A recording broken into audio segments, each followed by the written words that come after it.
Oke, welcome back to Silent Trader Academy Channel.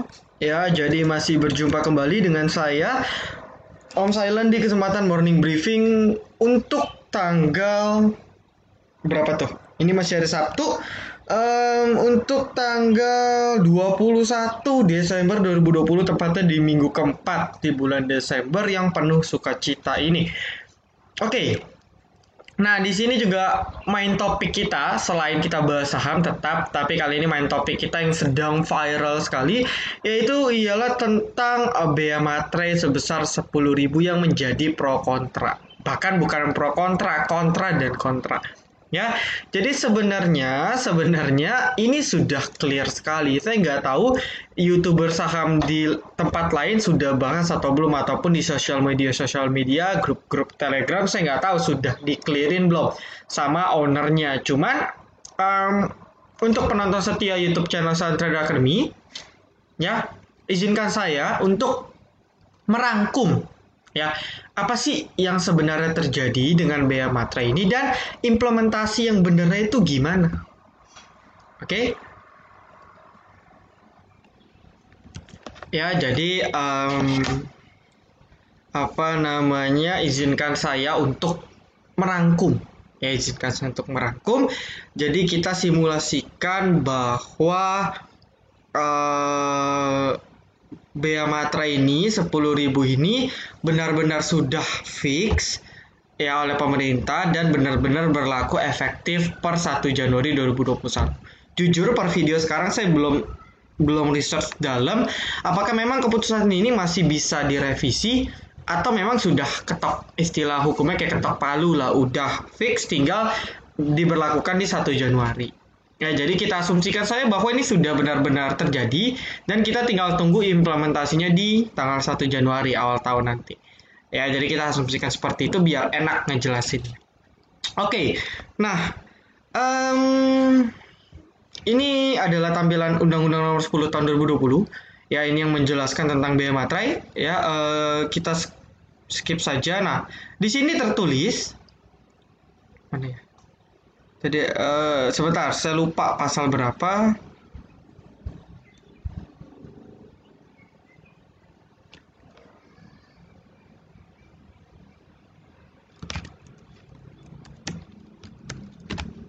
Nah, dokumen yang menyatakan, ya coba kita lihat judul atasnya ya, objek tarif dan syarat terutang bea materai, ya. Jadi ini berhubungan dengan DJP, ya, perpajakan. Jadi pasal berapa ini?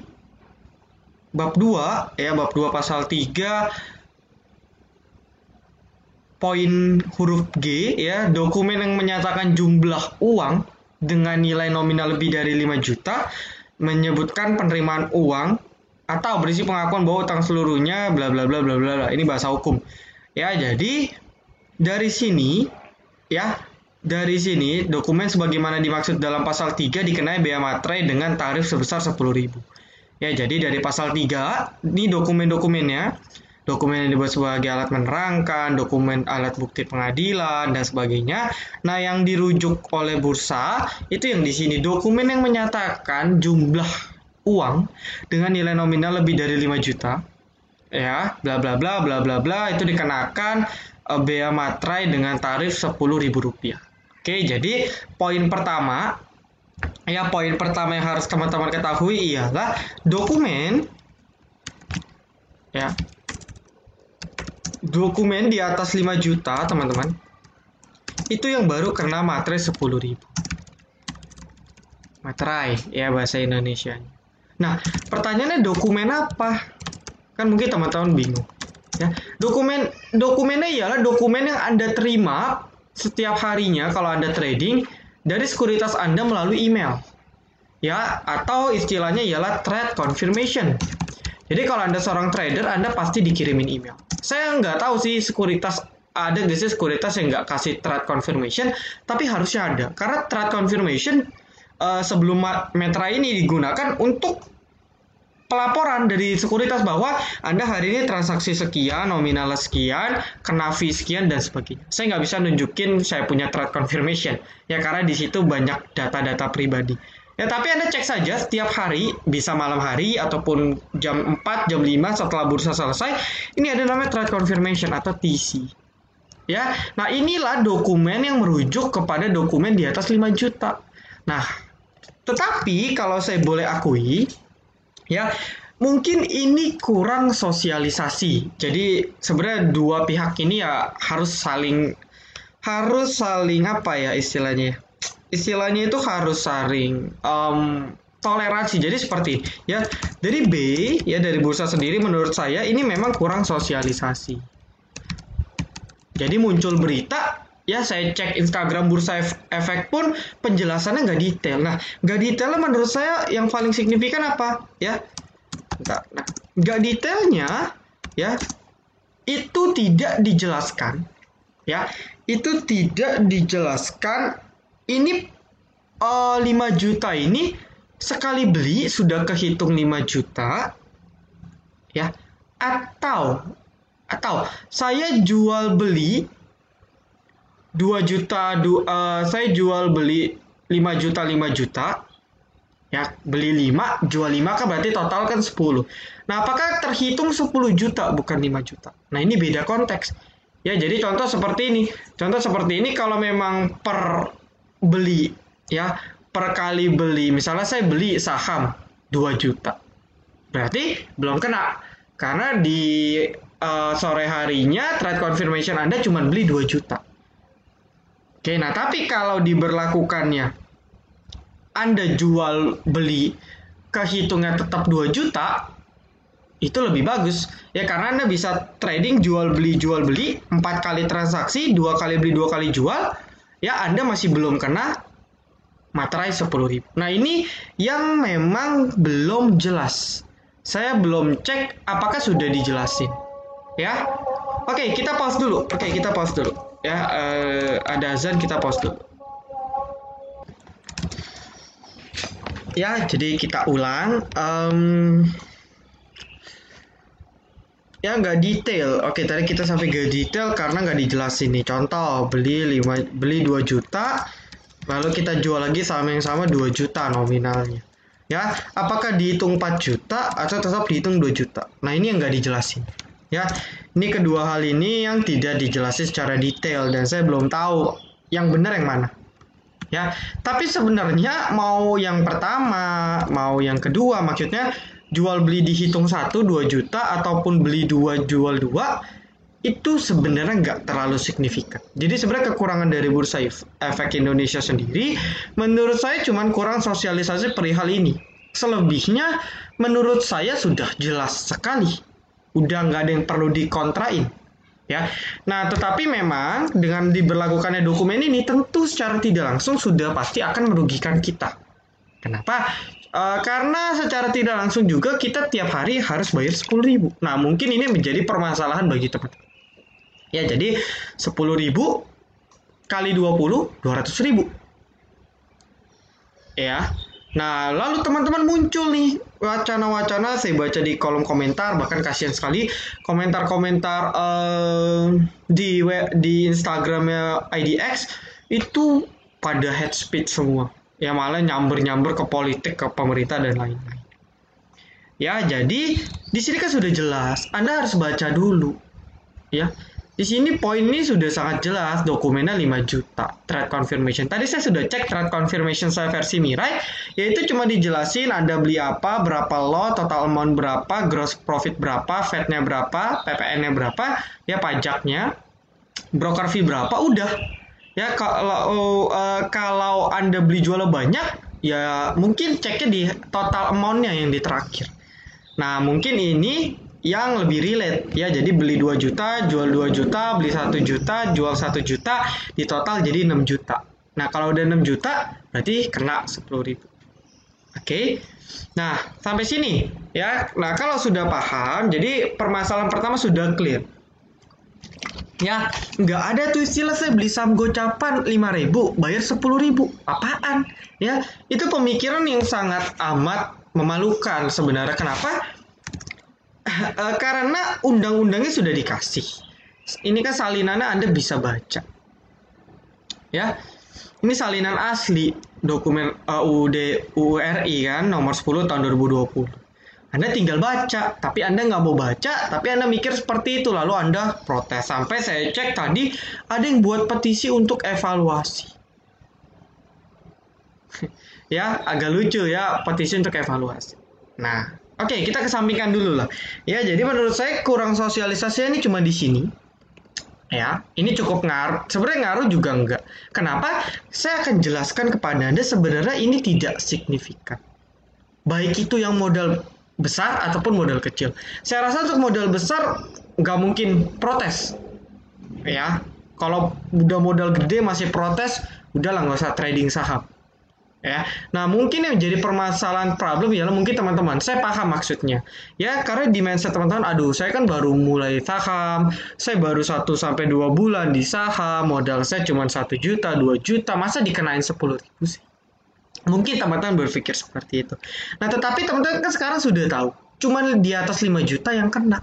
Jadi kalau misalnya modal teman-teman itu 1 juta, Anda buat belajar, ingat ya, Anda kan alasannya saya kalau mau belajar saham trading, gimana dong? Nggak bisa belajar dong. Ya Anda 1 juta Anda pakai aja 500.000. Anda jual beli 4 kali, ya beli jual sebesar 500.000. Atau 8 kali beli jual baru total 4 juta Anda nggak kena materai. Ayo, apa yang perlu dipermasalahkan? Nah, terus Anda bilang kalau saya transaksinya 12 kali gimana? Kena dong, jadi 6 juta. Ya kena. Loh, merugikan saya dong, saya harus bayar 10.000. Nah, ini yang menjadi krusialnya. Ya, jadi saya harap teman-teman di sini punya mindset yang positif. Ya, saya selalu bilang, hal negatif itu harus kita ubah jadi positif. Saya selalu sering tekankan ini ke teman-teman. Jadi contoh seperti ini, ya. Kalau saya trading 12 kali jual beli sebesar 500.000, modal utama saya 1 juta, saya harus bayar 10.000. Oke, saya harus bayar 10.000. Nah, 10.000 modal saya 1 juta berarti 1% ongkos ya ataupun biaya materai yang harus kita bayar di hari tersebut. Ya, jadi 1% kita kemakan charge, kita kemakan biaya admin lah, kita ngomong kasarnya dulu. Ya, tapi kita udah transaksi 12 kali. Nah, pertanyaannya, kalau Anda merasa dirugikan ataupun gak balik modal, Anda yang salah. Bukan dari ketentuan ini. Kenapa? Bayangin Anda 12 kali jual beli, total 6 kali transaksi, beli jual kita hitung satu kan total 6 kali. Ya, masa Anda 6 kali nggak profit? Nah, itu berarti salah Anda dong. Ya, kenapa Anda trading 6 kali kagak profit? Nah, justru dengan adanya biaya materai 10.000 ini Anda jadi lebih mawas diri. Anda lebih diingatkan, oh, gue kalau asal trading, gue kena materai nih. Lah, gue tradingnya bener-bener fokus aja deh. Saham-sahamnya bener-bener gue 100% yakin, gue nggak kena pom-pom, gue baru beli. Hasilnya dari yang biasanya asal beli, ya, jadi paling kita transaksi 8 kali 4 juta. Jadi kita nggak kena biaya materai. Ya, masuk akal nggak mindsetnya? Masuk akal ya. Jadi kalau dikira rugi dong. Nah, rugi atau tidak tergantung teman-teman. Kalau teman-teman modal 1 juta pun Anda trading 12 kali, ya, contoh Anda trading 12 kali masing-masing profit 1% aja dari 500.000, ya berarti 6 kali transaksi kan Anda profit sebesar 6%.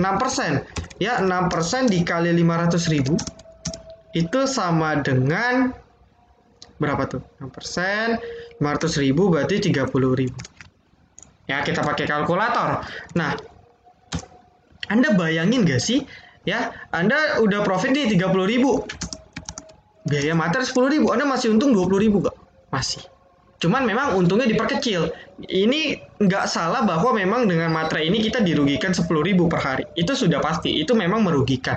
Cuman yang saya lihat ialah sudut pandang teman-teman yang overreact. Ya, responnya sangat berlebihan seperti itu. Ya, kita simulasikan lagi biar teman-teman paham, biar teman-teman jadi smart people. Nah, kalau teman-teman trading 12 kali, ya ini 12 kali ya, beli jual selama 12 kali. Ya, atau 6 kali transaksi. Kita contoh saya pakai Mirai, total jual beli itu fee-nya 0,4%, berarti 0,4 kali 6 kali transaksi kan kita bayar 2,4%. Ya, 2,4% dari 500.000. 2,4% ya, benar ya, 2,4%. Anda bayar 12.000.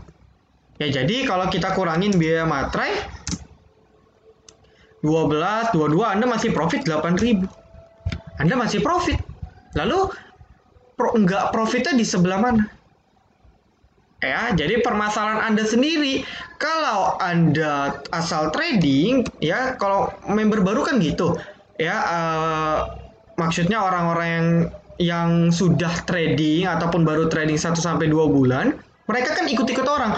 Oh, di grup ada bilang tulis Antam langsung dibeli. Totonya turun, panik langsung jual. Grup B bilang beli Teams, beli turun jual. Di grup C bilang beli DKFT potensi profit 30%, beli besok. Terus panik langsung jual.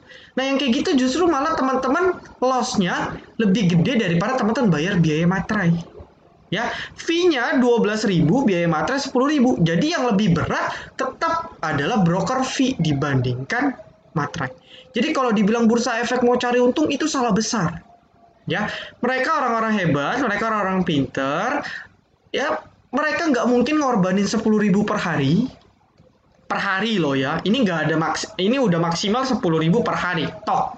Ya, nah, mereka nggak mungkin demi 10.000 per hari mereka kehilangan transaksi triliunan miliaran setiap hari.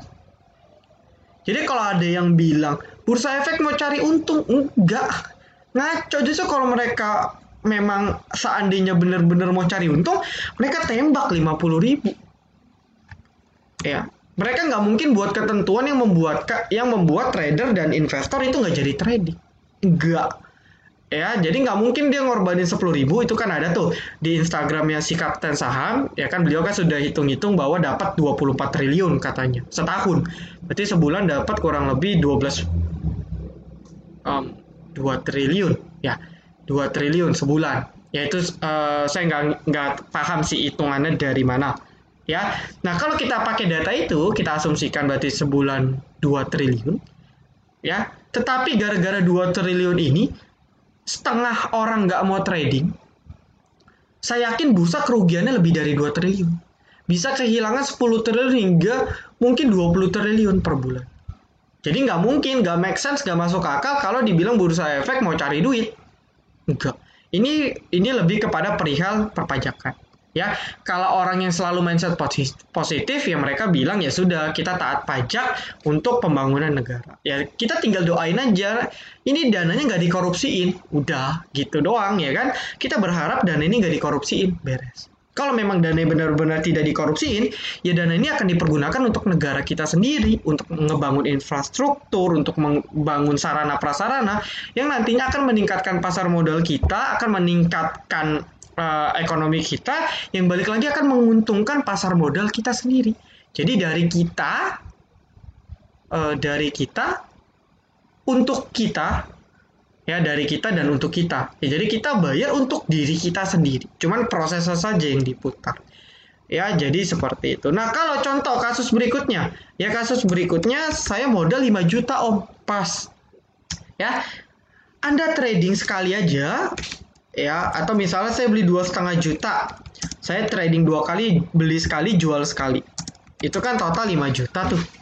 Ya, nah kalau kita asumsikan dengan kasus kedua, biaya materai 10.000 ini bebannya itu hanya sebesar 0,2%. Ya, dari 0,2% dari total transaksi per hari. Ya, jadi contoh seperti ini. Anda adalah seorang trader yang punya dana 5 juta, Anda di suatu hari Anda beli saham A 2,5 juta, lalu di sesi kedua Anda jual saham A 2,5 juta. Jadi total transaksi 5 juta. Ya, 5 juta Anda kena biaya 10.000.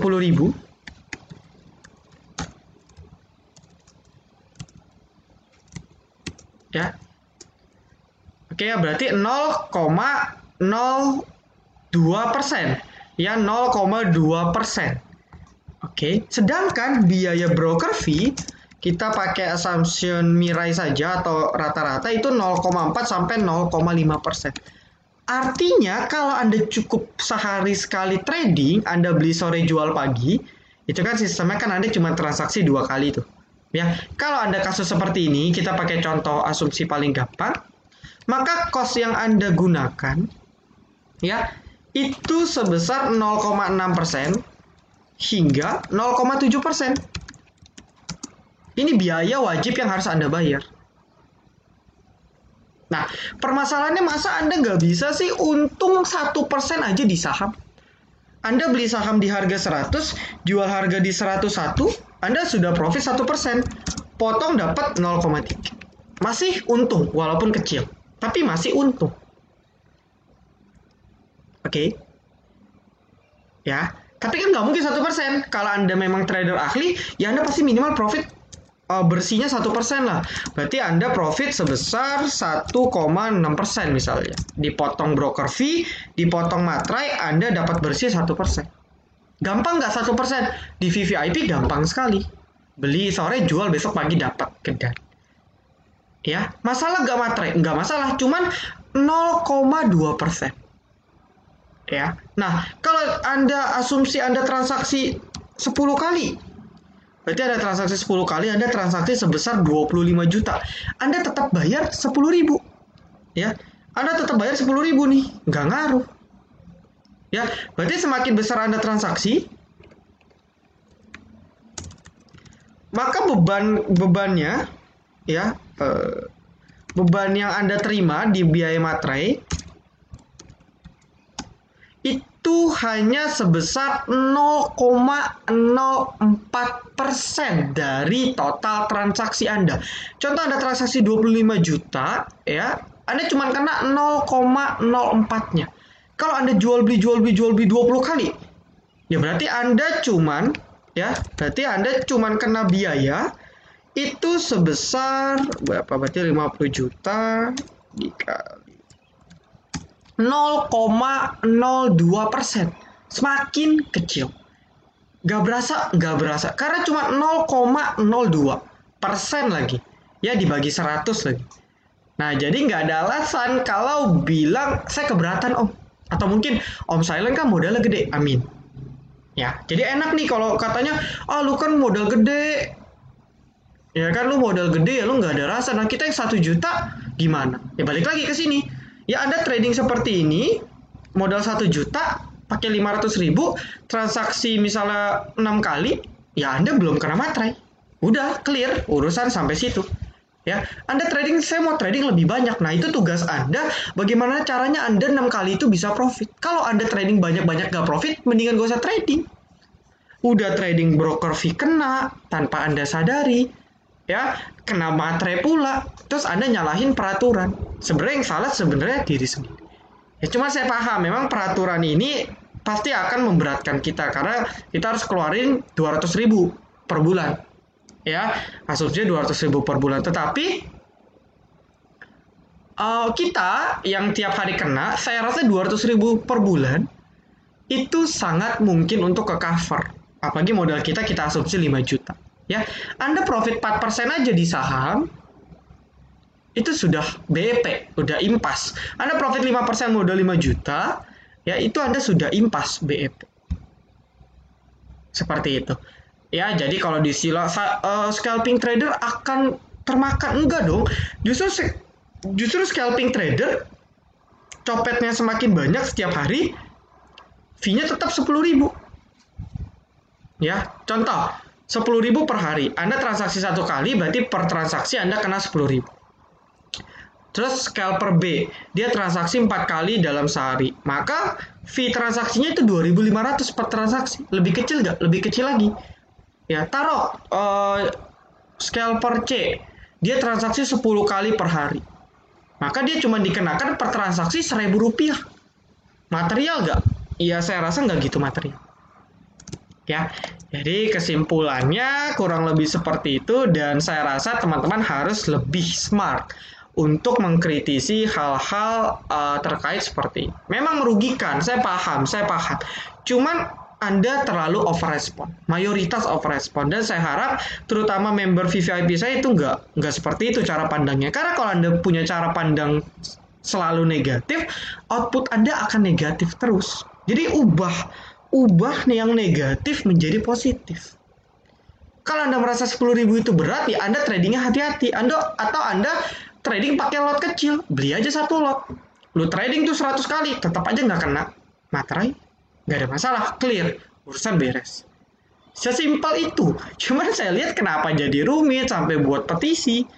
Ini orang nggak baca undang-undangnya atau kena kompor atau gimana sih juga nggak paham. Ya saya harap penonton Silent Trader ini penonton yang smart. Ya sekarang sudah paham, udah nggak protes, nggak bawel, kita trading seperti biasa. Nggak ada ngaruh. Ya cuman memang ya secara nggak langsung 10.000 lumayan untuk makan mie ayam gitu kan, semangkok kan dapat, atau makan nasi padang lumayan bisa buat makan nasi padang kan. Cuman ya sudah, ini kan peraturan yang mungkin ya pemerintah sudah hitung yang terbaik. Ya kita positive thinking saja, ini untuk pajaknya tidak dikorupsiin. Udah, kita berpikir seperti itu aja, kita berdoa tidak dikorupsiin dananya.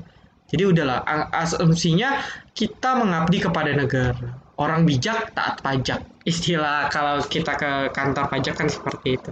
Ya, jadi harapnya sudah clear.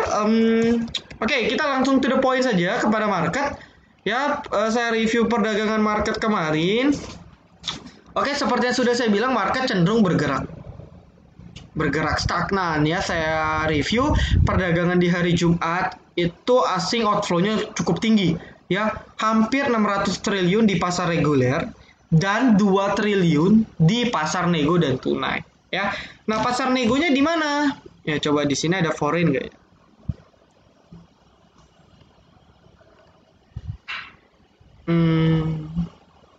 Bentar.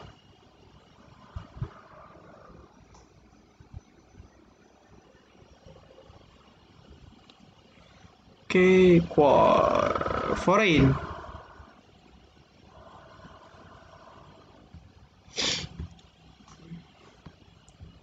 Volume. Oh, ini dia nggak bisa cek sih ya. Kalau iPod kan dia bisa compare. Saya nggak tahu sih iPod di mananya. Ya, saya coba kita cek.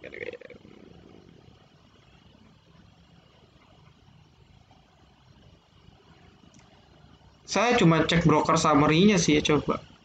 Foreign, mana nih foreign? Ya oke lah, pokoknya saya sudah lihat bahwa 2 triliun itu salah satunya disumbang oleh Bang Arto. Nih yang ini nih. Ya, Bang Arto. Oke, Bang Arto yang penyumbang terbanyak. Jadi transaksinya terjadi di Bang Jago. Ya, istilah kerennya Bang Jago. Nah, jadi kalau kita patokannya kemarin asing jualan itu 600 miliar. Gede gak? Lumayan. Ya, tetapi kalau kita compare selama 3 hari ke belakang, dari hari Rabu, Kamis, Jumat, itu asing masih pegang barang. Jadi kalau kita asumsikan di Rabu, Kamis kan inflow asing, saya total hampir 1,5 triliun. Ya, hampir 1,5 triliun. Oke, lalu di hari Jumat jualan 600 miliar. Oh, sorry, miliar. Ya, 1,5 T jualan 600, berarti masih ada sisa kurang lebih 800 hingga 900 miliar. Masih untung? Masih ada barang? Masih. Jadi masih aman nggak? So far masih aman. Ya, nah kenapa asing jualan? Ya itu hak mereka. Ya, jualan paling banyak ya salah satunya di BBRI. Saya perhatikan BBRI kemarin terus didistribusi sama asing. Ya, volumenya pun gede. Jadi akumulasi di sini langsung habis. Ini beli 300 ribu lot, jualannya 800 ribu lot. Begitu pula dengan BBCA yang closingnya positif. Coba. Oh, dibeli di akhir ya. Oke, dia dibeli di akhir ternyata. Ya, padahal sebelum pre-closing saya nggak melihat asing beli BBCA, jadi dia masih net sell. Oh, ternyata ini masih positif. Ya, ini indikator kita, BBRI dan BBC serta IHSG. Jadi BBRI-nya dijual, ya BBRI-nya dijual, aksi taking profit. Candela pun agak mengkhawatirkan ya karena dia break EMA 13 ya. Candela cukup mengkhawatirkan sebenarnya untuk BBRI ya. Tapi dari BBCA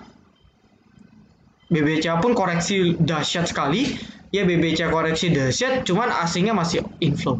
Artinya ya masih akumulasi. Dia beli di tinggi, ya dia harus jual di harga yang lebih tinggi. Ketika dia jual harga yang lebih tinggi, BBCA akan naik, maka IHSG akan naik. Ya simpelnya seperti itu. Jadi saya lihat masih per hari ini kita masih bisa bernafas lega karena belum terdetek warning IHSG. Yang warning sudah ada ya dari kenaikan IHSG yang cukup tajam, tapi data-data yang ada saat ini masih belum menunjukkan market akan tiba-tiba merosot. Kecuali nanti tiba-tiba, ini kan masih hari Sabtu, saya nggak tahu nanti hari Minggu, hari Senin, ya keluar berita apa gitu. Berita-berita jelek yang mungkin akan menghancurkan market global ataupun market IHSG. Tapi kalau itu nggak ada, saya bilang market masih akan terus melanjutkan trennya. Jadi nggak usah khawatir. Ya, jadi saya lihat kalau berita aneh-aneh nggak ada, saya yakin bursa kita hari Senin akan cenderung bergerak positif, ya. Atau maksimal hari Selasa sudah naik. Tapi saya yakin, feeling saya entah kenapa di tanggal 21 harusnya naik. Ya, jadi nanti kita akan bahas di akhir sektor-sektor yang potensial untuk perdagangan minggu ini apa sih, nanti kita akan bahas. Jadi ada 3 sektor yang cukup menarik buat saya di perdagangan minggu depan. Perdagangan ya untuk minggu keempat. Oke. Jadi market bagus ya. Dia setelah naik panjang, dia koreksi. Jadi kayak naik tangga nih, 1, 2 naik. 1, 2, 3 naik. 1 naik. 1, 2 naik. Nah ini tinggal tunggu nih, kalau nggak hari Senin, Selasa harusnya confirm naik lagi. Ya, melanjutkan kenaikannya. Tapi keren ya, biru terus ya. Ya, ini penentuannya. Ya, penentuannya di 6.300. Ini ada trend line major secara weekly. Ya, ini yang mungkin sangat sulit ya untuk ditembus. Jadi kalau saya simulasikan, mungkin sampai Desember masih up, Januari masih up. Nah, nanti ketika Februari Maret sudah mulai terkonsolidasi. Ya, jadi proyeksinya mungkin Januari dia akan coba tembus. Lalu Februarinya mungkin dia false break atau ketahan, Maretnya pun juga sama. Sideway mungkin baru lanjut naik lagi. Seperti itu ya kurang lebih. Ya, tapi kita lihat saja stimulus-stimulusnya gimana. Karena sejauh ini berita positif masih mendominasi, jadi kita nggak perlu khawatir. Oke, lalu sektor-sektor yang menarik itu apa aja? Ya, jadi sektor yang menarik yang mungkin bisa diperhatikan sama teman-teman. Oh iya, saya lupa. Terkait promo, ya jadi promonya sudah ada, sudah di launching di grup Telegram kami. Ya, jadi Anda silakan cek grup Telegram kami, promonya sudah kami publish. Baru mau saya publish, lebih tepatnya baru saya mau publish. Jadi promonya itu saya bagi jadi 4 jenis. Poin pertama ialah perpanjang hingga 31 Maret, jadi sampai kuartal 1. Itu yang semula Rp5.000 per hari, jadi 4.250. Ya, jadi berapa diskonnya? Ya, Anda hemat 15%. Anda hemat sebanyak 15% kalau Anda perpanjang sampai 31 Maret. Nah, lalu berikutnya perpanjang hingga pertengahan 2021, yaitu di 30 Juni. Ya, yang semula Rp5.000 menjadi Rp4.000. Hemat 20%. Ya. Nah, paket ketiga ialah perpanjang hingga akhir tahun 2021 hingga 31 Desember 2021. Yang semula Rp5.000 ya jadi cuma 3.750. Atau Anda hemat sebesar 25%. Per hari loh, hitungannya per hari hemat 25%. Ya, jadi contoh, Anda hemat 1.250, kalau Anda perpanjang sampai 31 Desember, itu kan 365 hari tuh. 1.250 kali 365. Anda hemat 456 ribuan. Ya, atau Anda ambil paket hingga pertengahan tahun. Ya, pertengahan tahun kita 180 lah. Kita ngomong 180. Anda hemat sebesar 180.000. Ya. Nah, poin keempat ialah paket lifetime. Jadi paket lifetime-nya sudah muncul angkanya jadi 8080808. Jadi 8.080.808 rupiah. Ya. Nah, mungkin teman-teman bilang kok mahal, Om? Ya karena memang jujur saya pribadi nggak nyaranin teman-teman paket lifetime. Kenapa? Karena saya mau teman-teman ini pikir dulu sebelum promo. Jadi promo ini akan berakhir 31 Januari. Ya, jadi Anda pikir dulu baik-baik. Kalau Anda sudah cocok dengan VVIP, ya, Anda silakan perpanjang yang minimal pertengahan tahun atau 31 Maret juga nggak masalah. Ya, karena setelah Februari promo ini sudah hilang dan harga baru sudah akan naik. Maka dari itu saya appreciate teman-teman yang setia dengan saya, yang memang sudah percaya dengan Silent Trader Academy, ya Anda manfaatin subsidi dari saya untuk teman-teman lebih terjangkau. Seperti itu. Ya, lalu kalau Anda sudah yakin banget, ya mayoritas juga sudah yakin banget, ya Anda boleh paket lifetime. Dengan catatan Anda sudah yakin atau Anda perpanjang sampai akhir tahun. Kalau Anda sudah yakin, nggak masalah. Nah, perihal terkait masalah dana, kita sudah upload di Tokopedia. Di Shopee saya ada kendala, jadi saya belum upload. Saya baru upload di Tokopedia karena lebih simpel. Itu Anda bisa menggunakan sistem cicilan sesuai pihak Tokopedia-nya. Ya, bisa cicil 3 bulan, 6 bulan sesuai sistemnya. Jadi Anda bayarnya lebih ringan.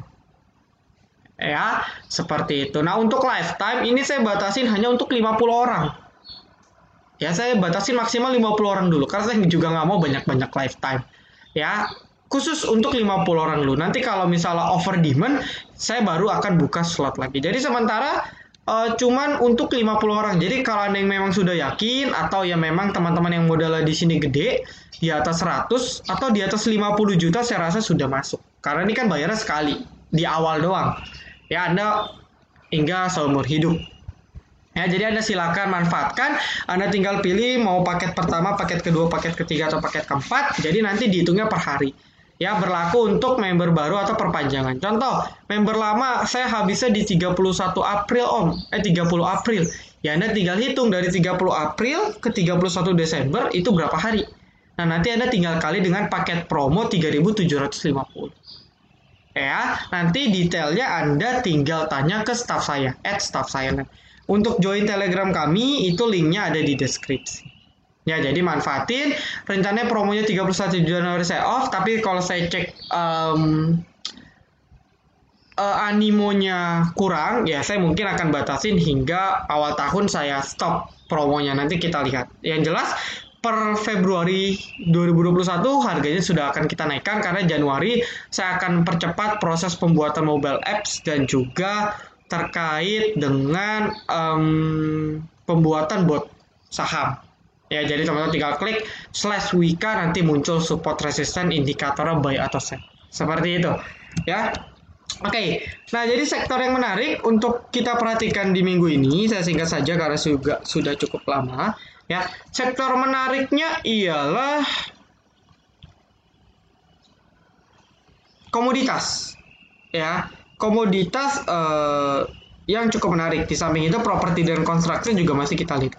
Ya, BSDE saya sudah singgung beberapa morning briefing kemarin bahwa ini sektor yang sudah naik dan sempat saya itu lama, akhirnya kembali naik lagi. Ya, selamat BSDE, CTRA. Oke, tapi karena saham-saham properti besar sudah naik lebih banyak, BSDE, CTRA, SMRA. Nah, Anda mungkin sekarang bisa lirik ke sektor properti yang kecilnya, LPKR, ASRI, APLN, dan seterusnya. Nah, kalau saya cek, LPKR dan APLN ini yang mandet. Ya, nah Anda bisa cek untuk APLN dan LPKR, ataupun ASRI. Ketiga ini yang bisa kita lirik. Ya, karena yang lain ASRI sudah naik lumayan sih. Ya, karena yang lain CTRA, BSD sudah naik, saya rasa akan gantian sektor kecil yang akan. Begitu pula dengan konstruksi. Adi, kita menu sore market merah kita masih dapat 10%. Ya, WSKT, Wika, nah ini sudah jelek-jelek candle PTPP. Ya, Anda bisa cek coba sektor ininya. Nah, anaknya WG, Beton, USBP, PPRE. Ya, cuma saya lihat bahwa mungkin di hari Senin, hari Selasa construction masih oke, cuman abis itu dia akan konsolidasi lagi. Ya, konsolidasi lagi dan kita tinggal ganti sektor. Ya, kita tinggal ganti sektor. Sektornya apa? Ya, Anda cari sendiri sektor apa yang paling menarik. Ya, Anda tinggal cari sektor apa yang paling menarik. Seperti itu. Ya, jadi property construction mungkin di awal perdagangan kita masih menarik, tapi nextnya kita akan lebih banyak bermain di komoditas. Ya, komoditas kita bahas dulu dari CPO. CPO terlihat sudah sideways seminggu. Oke, saya belum cek sih harga CPO naik atau enggak, tapi kalau saya cek dari dia punya chart, ini masih sangat baik sekali. Ya, Ali, Simpe, Lesip,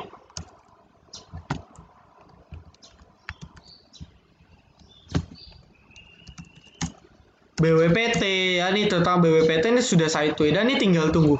Saya sih nggak jamin minggu keempat ini akan main, tapi saya rasa di minggu keempat ini entah hari apa mungkin dia akan bergerak. Nah, bergeraknya nggak tahu bergeraknya naik secara signifikan atau dia langsung breakout.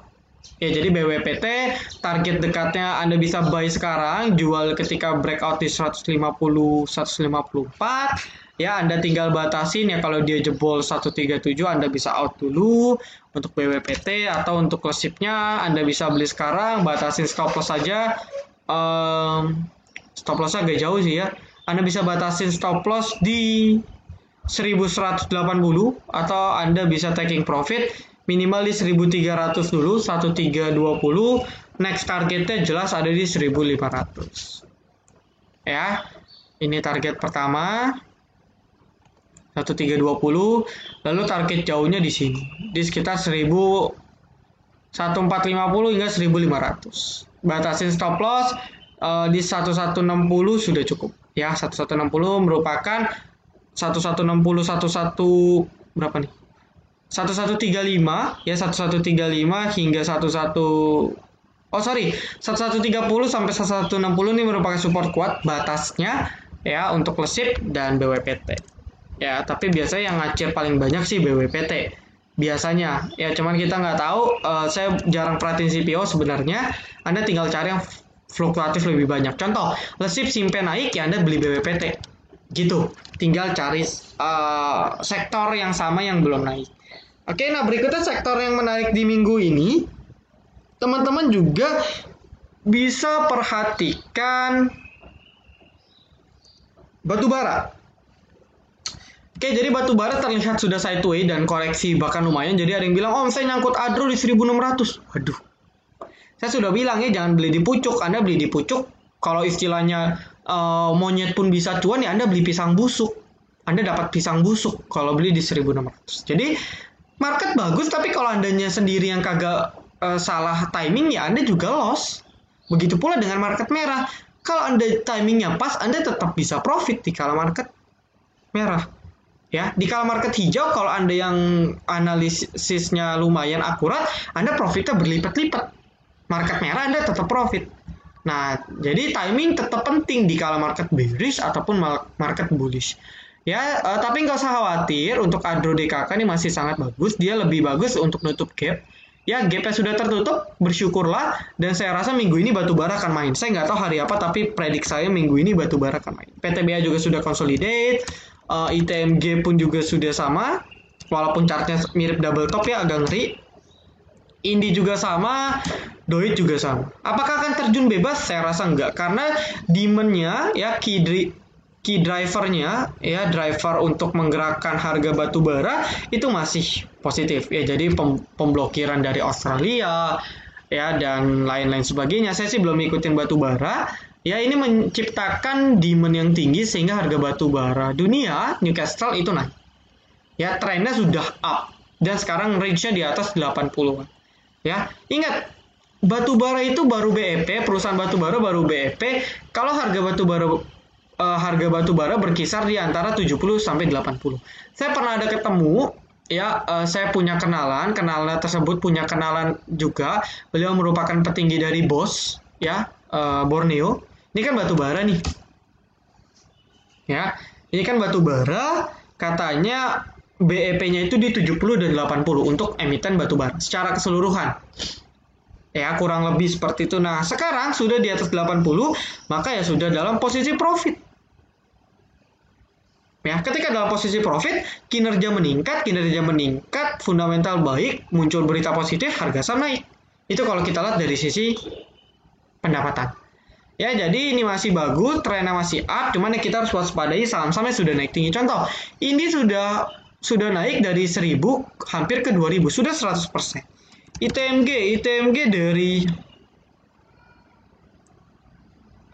9.000 sudah naik ke 15.000, sudah hampir 70%. Ya, PTBA dari 2.100 sudah naik ke 3.000. Sudah naik hampir 50%. Ya. Doit di sini ya.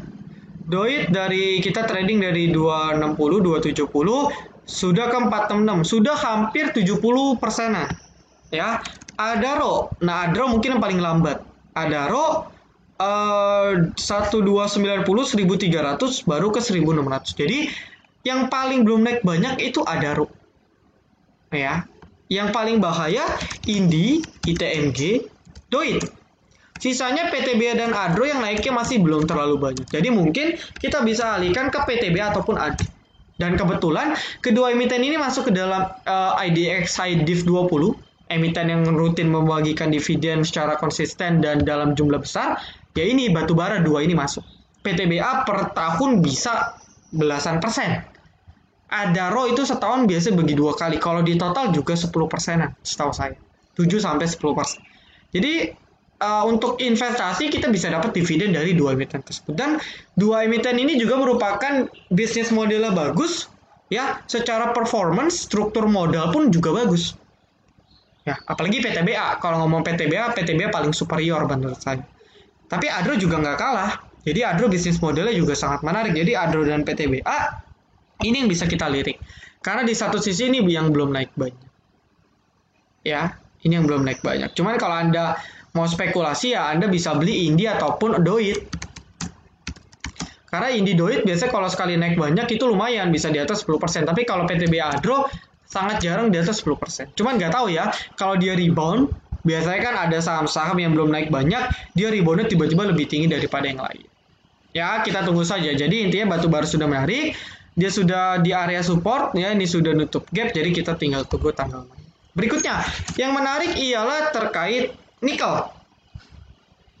Ya, emiten nikel ini sangat menarik masih dengan ditekannya MOU ya terkait baterai, ya kan, TINS, Antam, DKFT itu malah makin lanjut. Jadi di perdagangan kemarin kalau kita ambil contoh TINS, ya kan,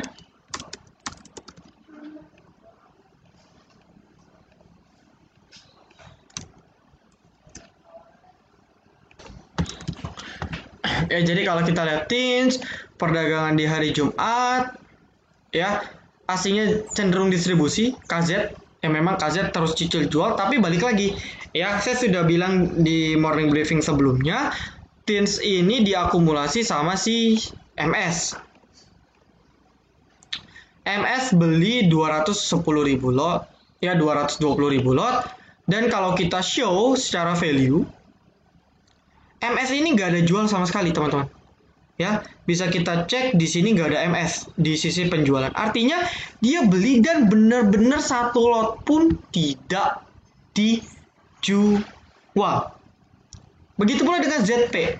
Ya, ZP pun beli sebesar ZP masih trading. Ya, tapi dia masih pegang 100.000 lotnya. Dia masih pegang setengahnya. Ya, jadi diakum sama MS, ZP, dan juga CS. CS ini baru akum terakhir. Ya. Nah, jadi ini adalah 3 broker yang akan kita waspadai dan akan kita maintain pergerakannya. Di satu sisi KZ jualan. Ngaruh nggak? Nggak ngaruh, karena ini masih big accumulation dari ketiga account ini. Jadi overall asing masih beli. Wajar kalau dia mau taking profit. Ya, wajar. Oke, nah berikutnya di hari Jumat, ini sudah diakum, ZP masih akum. DR pun terlihat DR no, KK no, ya. CS pun masih akum. Jadi CS, ZP pun masih akum. Di markup, di averaging. Ya, jadi tandanya kalau di averaging up ya dia harus jual di harga yang lebih tinggi. Nggak mungkin dong dia averaging up terus dia jual di harga yang lebih murah. Nggak mungkin seperti itu. Ya, lalu kita bisa perhatikan juga ada broker MG. Ini broker yang tipenya fast trade. Ini dia beli di 1590, harga closing TINS itu DKFT naik banyak ya, saya nggak nyadar. Nah, untuk TINS ini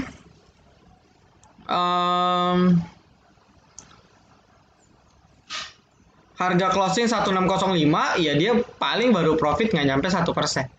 Ya, baru profit 1% dan saya rasa akan terus di markup. Nah, penentuannya untuk market kita, ya untuk market kita, untuk TINS itu di 1645. Oke, 1645,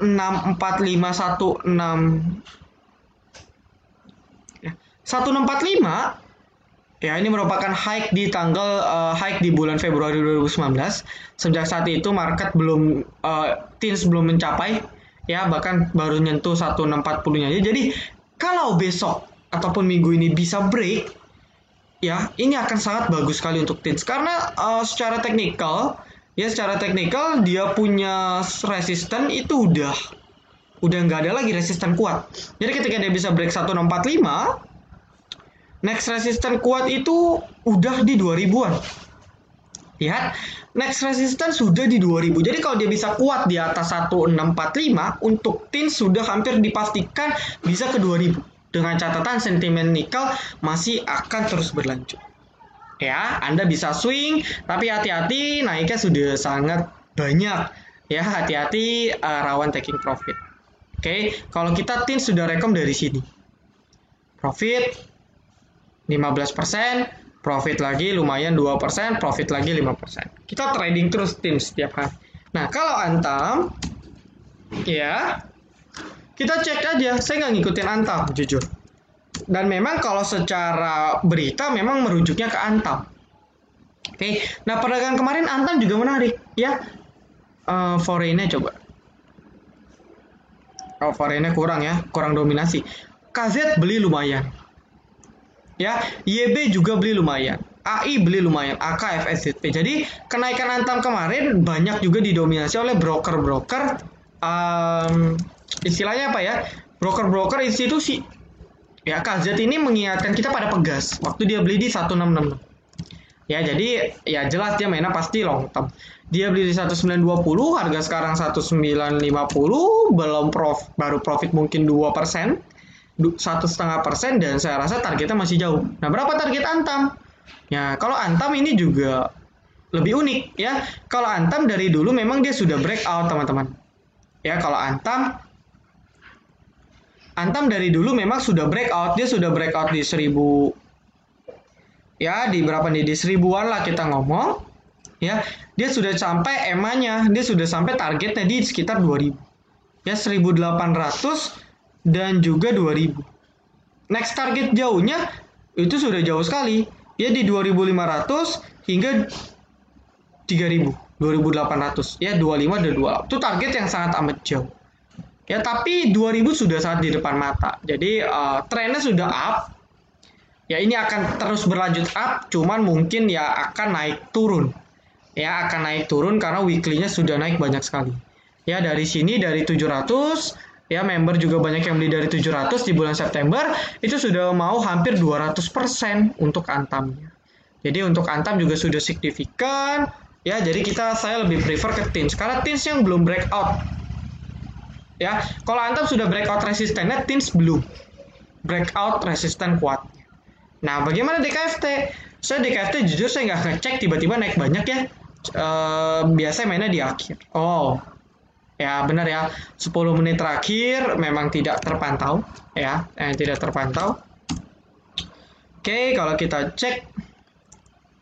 Oh, ini jelas akumulasi oleh SQ di harga 228.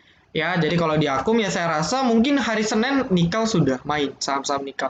Target DKFT berapa? Ada target jelas di sekitar 300 hingga 280. Ya, 300 ini merupakan support kuat. Jadi mungkin nggak ke 300, saya rasa mudah. Ya, tapi dia harus melewati 250 dulu. 250 merupakan area resisten pertama yang harus dilewati sebelum dia bisa ke 300. Jadi kalau berita sentimen nikel minggu depan masih terus berlanjut, kita bisa fokus trading di nikel.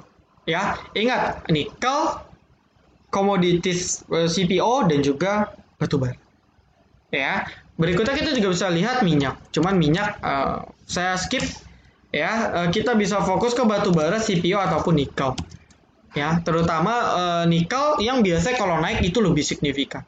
Ya, naiknya gila-gila. Jadi kita tunggu saja. Kita doakan juga marketnya bagus-bagus aja gitu kan. Jadi sekian dulu ya terkait biaya materai. Kalau teman-teman mau share bisa di-share. Siapa tahu teman-teman yang belum paham bisa segera paham dan tidak sampai buat petisi untuk evaluasi materai dan sebagainya. Oke, jadi sekian dulu. Thank you buat teman-teman yang sudah nonton video ini sampai akhir. Jangan lupa like, comment, dan juga subscribe. Jangan lupa nyalakan notifikasinya agar ketika saya dan tim upload video terbaru, teman-teman bisa langsung update. Oke, see you in the next video. Silent Trader Academy. Be silent, be patient, be cuan.